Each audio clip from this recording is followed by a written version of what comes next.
speaking of baboons being like humans, I want us to talk about remember the Paris climate change agreement. Recently, when the president was in Paris, he talked about it and said that African countries get the least share, but they're also one of the most affected in terms of food insecurity, climate change, drought, floods, wildfires like the ones in Aberdeen.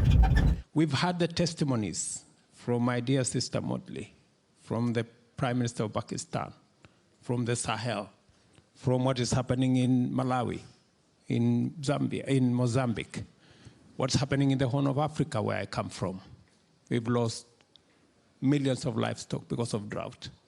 So climate change is real, no doubt. We're living through it every day. Out of this summit, we need two outcomes. Number one, we need to agree on how do we get emergency liquidity, number one. How do we deal with debt that is saddling many developing countries?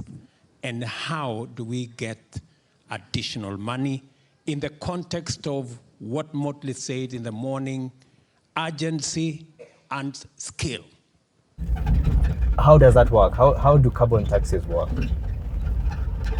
Well, the carbon financing, was an instrument that was created when the first climate change conference was held. It was meant to help countries that face severe impact from climate change. Yeah. And there was no question that the countries that face the most severe challenges were developing countries. Yeah. And it was a fact that they were the least polluters of the environment and affecting climate in that way. So they should be the ones to be assisted most. And then there was a fund to be put together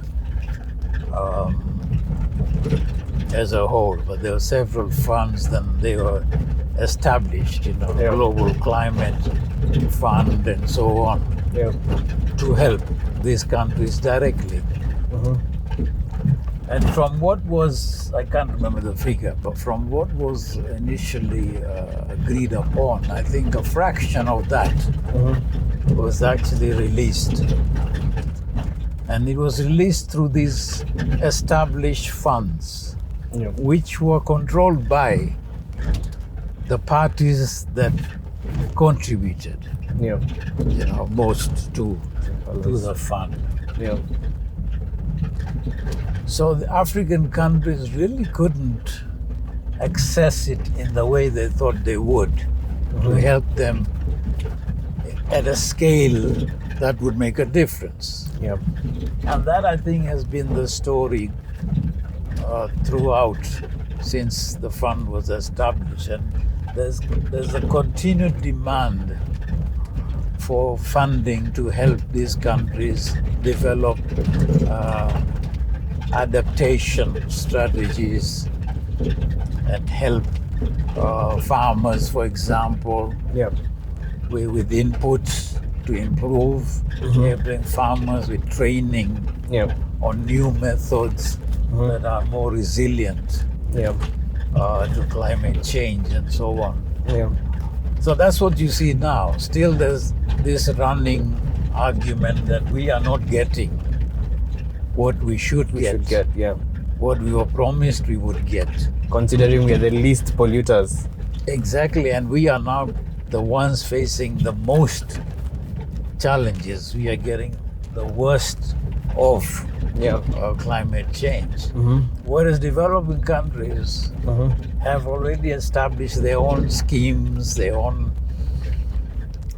compensation arrangements, their own subsidies that they give out to farmers and so on.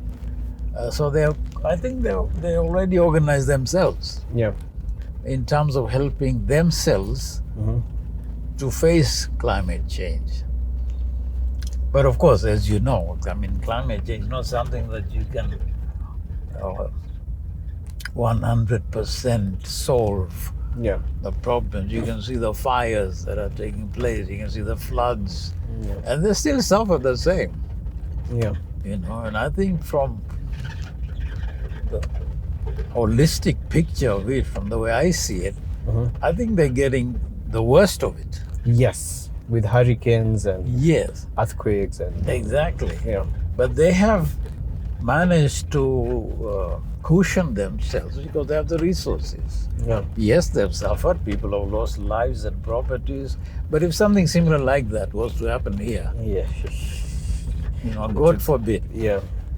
it would be so far worse Yeah. for us than it has been for them. That's true. What we face here are severe droughts, long spells of drought, above normal rainfall in some places. Yeah. But I think we have so far been saved from the kind of severe impact that developing countries in the north have faced. Yeah. But for how long, we don't know. So we really need to be prepared. Do you think they'll agree to give us an equal share, or at least somewhere close to an equal share? I'm not sure they will. That's the human nature. Yeah. Is to look after yourself first.